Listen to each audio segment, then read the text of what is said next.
Good morning and welcome to Bloomfield Methodist Church Online. It's lovely to have you with us this morning, whether you're one of our old faithful congregation or you're maybe joining us for the first time. We hope that God blesses you through our service. Thank you for joining us and I hope you enjoy what's ahead. Many thanks to everyone as always who have taken part, and especially to Billy who has edited and prepared everything to go up online. We really would be lost without you, especially at the moment. Happy Valentine's Day. I hope you were remembered. I hope everyone is surrounded by love and roses and cards, and that you have a lovely romantic Sunday, whatever you're getting up to. We've only received a couple of new photographs this week for the lockdown photos, so we are running the same ones again. And if we don't receive any in the week ahead, then we probably won't show them next week. So it would be fantastic if we could get some new photographs, especially with the kids being off on half term and stuff. It would be lovely to see everyone's faces and what they're getting up to as lockdown continues. Now I'm starting the service this morning with some very sad news for anyone that hasn't already heard. The Reverend Dennis Bambrick, who obviously was a minister in Bloomfield in the early 90s, passed away last week. He, as I say, was a minister of Bloomfield in the early 90s, and many of you will remember him, as I do, with great fondness. He was a founder of Castlewellan Holiday Week, which holds a very special place in Amy's heart. So it's lovely that that has continued on. His enthusiasm for mission, and we remember the Go for Ghana project in Bloomfield in particular, and also his love for God was clearly evident to anyone that met him in that big beaming smile that he always had and his amazing sense of humour. So please do remember Marion and his family, his children, his grandchildren and his great-grandchild in your prayers. And we thank God for all that Dennis did for us as we look back at his time in Bloomfield in particular. Now this Wednesday is Ash Wednesday, and the East Belfast Methodist clergy have organised an Ash Wednesday communion service. So that's this Wednesday coming, the 17th of February at 7:30, and that'll be via Zoom. The ID number, if you want to write it down, is 745 734 7211. Or if you want any more information about that, Nigel will be able to fill you in. Feel free to contact him. I mentioned last week about Soulmates, so in case you didn't hear, just a wee reminder that Soulmates is going online this year, the Soulmates weekend. It will be from Friday the 19th of March in the evening to Sunday the 21st of March, and it's for children who are 9 to 13 years old. It is an online programme this year, and it'll focus on worship, prayer, fun and community, and it's hoped that families can do it together. Registration closes on the 5th of March and the cost will be £10 per person.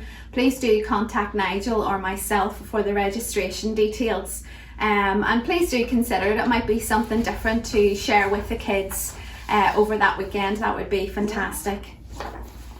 And just a wee heads up, it has come to our attention that the telephone number of the manse was incorrect on our Facebook page and on the church website. That has hopefully now been resolved if you do need the manse phone number for whatever reason.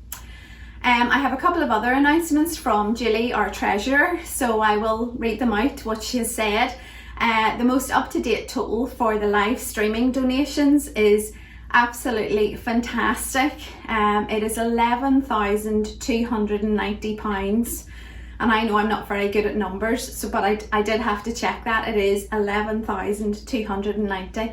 And almost half of that was made by a family in our congregation who wished to remain anonymous. On behalf of the Church Council, Julie and I would like to thank every single person who donated so generously.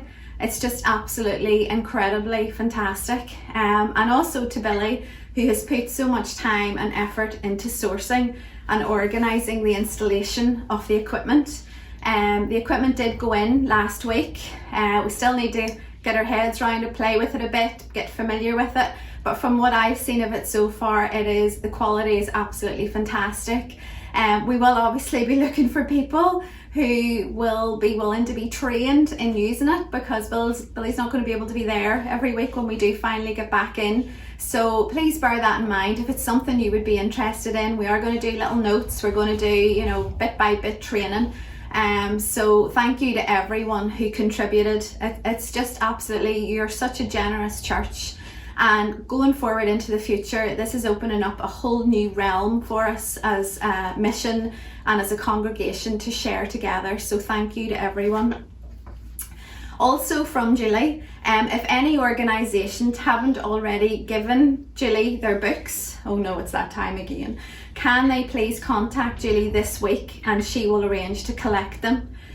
Even though many of them will have had very little activity in the organisations last year due to lockdown, she's still legally required to include them in the church return. She would ask that you could please include bank statements for 2020 and also a copy of the bank statement for January 2021. Again, if you don't have Julie's details, although I'm sure you have if you're already doing books or whatever, please feel free to contact myself or message the Facebook page or Nigel and we'll put you in the right direction.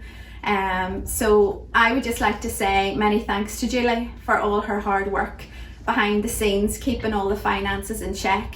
There's an awful lot goes on that I know that she does that we're not aware of, and it's not a job that anybody would want. So thank you to her, and she's still here. She hasn't nicked any money and flown to Mauritius or anything, so that's great that she's sticking with us. So thank you, Julie. Now, a couple of celebrations in the week ahead. Firstly, I have to mention our star. He just continues to shine, and that is Rodney, who is now on the front cover and a 3-page spread of the Methodist newsletter. So I'm sure if times are hard, he'll be doing signed copies when we go back into church. So congratulations, Rodney, it's worth a read. And the birthdays this week, we have the lovely Liz Brown. It's Liz's birthday tomorrow. Happy birthday, Liz. And some kids ones, it's Isla Weir's birthday next Thursday, and Isla will be a huge 10, a whole decade. I can't believe that, Isla. And the lovely Ebby Rice, it's her birthday on Thursday as well, and Ebby will be 8. So happy birthday, girls. I hope you get to have a little bit of a party, even if it's over Zoom, and that you enjoy it. And it's also the very handsome Ben McMullen's birthday. It's Ben's birthday next Friday. Now, neither him nor Liz are 10 or 8, so you can guess what their ages are. I'll leave that to you. But we wish them well, and we hope he has a lovely birthday next Friday. Now, that's it, I think, for today. Enjoy your Valentine's Day, and remember about your pancakes on Tuesday. I hope you enjoy those. That'll be something to keep the kids entertained.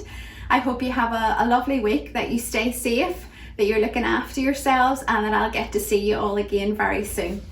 God bless.